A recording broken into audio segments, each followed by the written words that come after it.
You know that feeling? When a performer on stage just looks at you and guesses your PIN code or Oh, something, yeah.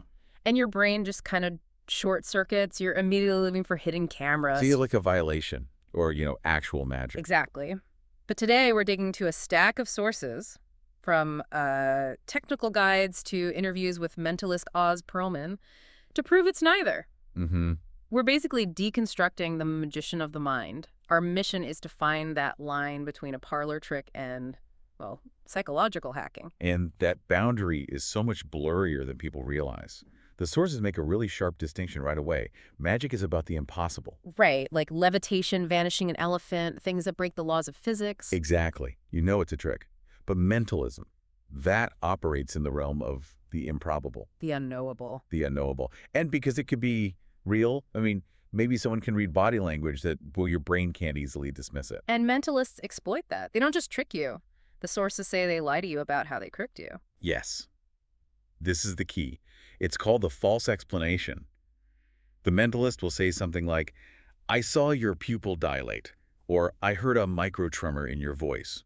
And I'd believe them, because that sounds scientific. It sounds plausible. But it's almost always a complete red herring.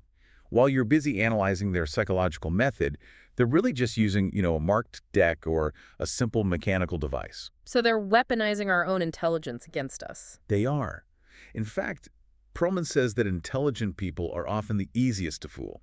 That feels so backward. You'd think a skeptic would be the hardest person to trick. Well, it's because they're overconfident. A smart person trusts their ability to spot the pattern.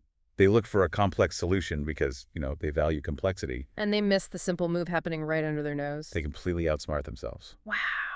Okay, let's get into the toolkit then. Because beyond the physical tricks, there is real psychology. We have to talk about cold reading. The bread and butter. It's the art of the high probability guess. They use what are called Barnum statements. Which are? Vague statements that sound deeply personal but apply to almost everyone, like, you're struggling with a big decision right now, or you have a small scar on your left knee. And if it hits, you're floored. If it misses. They just move on so fast you forget they even said it. And now there's its darker sibling, hot reading. Which is pretty much just digital stalking, isn't it? Essentially, yeah. They'll have a team scour your social media before the show. Yeah. Or just listen to conversations in the lobby. That's not intuition. It's just research disguised as magic. It feels like cheating. But, looking at the material on Oz Pearlman, it seems the trick itself is almost secondary. It's the delivery, the soft skills. He's a perfect case study for this. He talks about creating an agent persona when he was starting out. I loved this part. Because the rejection was just brutal, so he invented an imaginary agent in his head. It wasn't Oz asking for a gig. It was the agent representing Oz. It's a brilliant psychological shield. It separates your ego from the transaction. If someone says no, they're not rejecting you, they're rejecting the client. That persistence clearly worked. He traces his ESPN career back to a bar mitzvah gig from 18 years earlier. But he didn't just get lucky. He cemented that connection using what he calls the Spielberg lesson. Right. He did a trick for Steven Spielberg, and then they talked for 20 minutes. And Pearlman realized later he hadn't asked a single question about movies. He made Spielberg the star of the conversation. Most people try to be interesting. Exactly. The key is to be interested. If you make the other person the center of the universe, they lower their guard.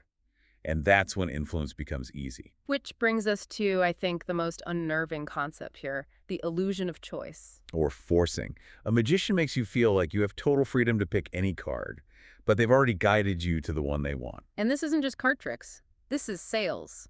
Do you want the silver package or the gold package? You think you're choosing, but the outcome was already decided for you.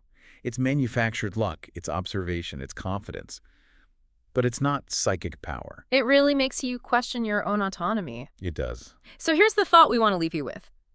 If a mentalist can manipulate your decision in a 3-minute card trick, how many of the free choices you made today, what you bought, what you clicked on, who you decided to trust, were truly your own? And how many were engineered by someone else? That is the question.